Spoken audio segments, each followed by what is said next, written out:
Hello guys, ketemu lagi dengan teman sukses di sini. Guys, pernahkah kalian membayangkan seorang Warren Buffett muda berjalan-jalan di arena pacuan kuda? Bukan untuk bertaruh kuda mana yang menang, tapi ia berbisnis di sana. Kedengarannya seperti cerita fiksi kan? Tapi percaya nggak percaya, disinilah salah satu investor terbesar dunia memulai perjalanan bisnisnya. Dan ada pelajaran berharga yang bisa kita ambil, yang akan mengubah cara pandangmu tentang investasi saham. Di akhir video ini, kalian akan mengerti mengapa pacuan kuda dan pasar saham itu punya banyak kesamaan yang mengejutkan. Penasaran? Yuk kita mulai. Di usia belia, sekitar 11 tahun, Warren kecil menunjukkan bakat bisnis yang luar biasa. Ia dan seorang temannya punya ide jenius, yakni mencetak dan menjual panduan tips untuk pacuan kuda. Apa tuh? Ini nih gambarannya. Mereka membeli lembaran hasil pacuan kuda yang sudah usai seharga 10 sen di toko koran. Lalu, mereka akan duduk berjam-jam, menganalisis data-data kuda yang sudah bertanding. Siapa joki yang menang, berapa berat kuda, kondisi trek, dan sebagainya.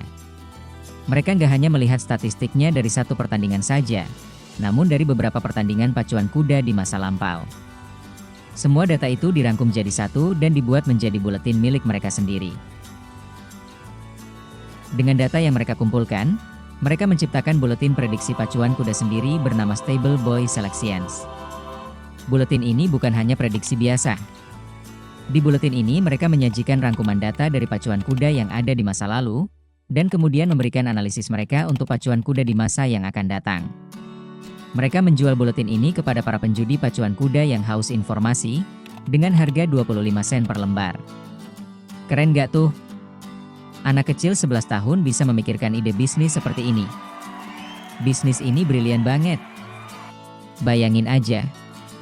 Mereka cuma membeli bahan baku seharga 10 sen, mengolahnya dengan analisis mereka sendiri, dan menjualnya 25 sen per buletin. Ingat, 25 sen itu harga per buletinnya loh. Satu orang yang beli aja, mereka udah untung 15 sen.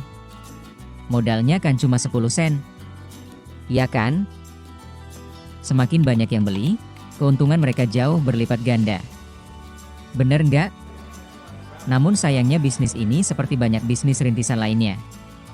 Stable Boy Selections nggak bertahan selamanya. Bisnis ini terpaksa berhenti bukan karena kurangnya pembeli, melainkan karena masalah regulasi.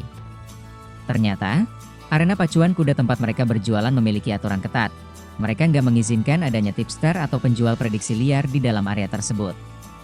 Karena bisnis Warren dan temannya nggak memiliki lisensi resmi untuk menjual buletin prediksi, pihak keamanan arena akhirnya menutup operasi mereka. Menariknya, Warren Buffett ternyata nggak menyesal. Ia justru belajar satu hal penting. Jika para penjudi punya data historis peserta pacuan kuda secara detail, hal itu bisa meningkatkan persentase kemenangan mereka. Saat penjudi lain bertaruh karena suka dengan nama kudanya, penjudi yang membeli buletin Buffett memiliki data lengkap tentang kondisi fisik kuda dan rekam jejak jokinya. Hasilnya, persentase kemenangan para penjudi itu jauh lebih besar. Hal inilah yang kemudian ia terapkan di dunia saham. Ia nggak menebak-nebak. Ia membedah laporan keuangan sampai ke akar-akarnya. Ia berusaha membaca dan meneliti semua data laporan finansial perusahaan yang akan ia beli. Ia sadar bahwa data itu penting. Nah, sekarang mari kita tarik benang merah antara bisnis pacuan kuda Warren Buffett muda dan dunia investasi saham. Kalian mungkin berpikir, apa hubungannya? Investasi saham kan serius. Bukan judi. Tunggu dulu. Di pasar saham, ada dua jenis orang, penjudi dan investor sejati. Para penjudi di pacuan kuda datang dengan harapan besar, mengandalkan insting, rumor, atau keberuntungan semata. Mereka melihat kuda sebagai tiket lotre. Mereka nggak punya data lengkap, nggak menganalisis rekam jejak, dan hanya berharap tebakan mereka akan benar. Sama halnya dengan penjudi di pasar saham. Mereka membeli saham berdasarkan rasa FOMO saja. Ikut-ikutan teman, rekomendasi influencer tanpa riset mendalam, atau hanya berharap harga saham akan naik besok. Mereka melihat saham sebagai tiket lotre juga. Di sisi lain, Ada pengelola bisnis pacuan kuda, yakni pihak yang mengatur taruhan. Mereka punya semua data lengkap. Berapa banyak uang yang dipertaruhkan untuk setiap kuda, probabilitas kemenangan berdasarkan rekam jejak, dan bahkan informasi tentang kondisi kuda dan joki. Mereka tahu persentase kemenangan setiap kuda jauh lebih akurat daripada penjudi manapun. Mereka mengatur peluang agar mereka selalu untung dalam jangka panjang. Mereka punya keunggulan. Dan inilah poin kuncinya. Investor sejati di pasar saham itu harusnya berperilaku seperti pengelola bisnis pacuan kuda dan Buffett. Mereka nggak berjudi. Mereka memiliki data, mereka melakukan penelitian mendalam, mereka menganalisis laporan keuangan perusahaan, prospek bisnis, manajemen, dan fundamental lainnya. Mereka memahami bahwa investasi adalah tentang memiliki sebagian kecil dari sebuah bisnis, bukan sekadar memprediksi pergerakan harga. Buffett menyadari bahwa banyak orang di bursa saham berperilaku persis seperti penjudi di pacuan kuda yang ia temui dulu. Ia pernah merefleksikan masa kecilnya ini dengan kalimat yang sangat kuat.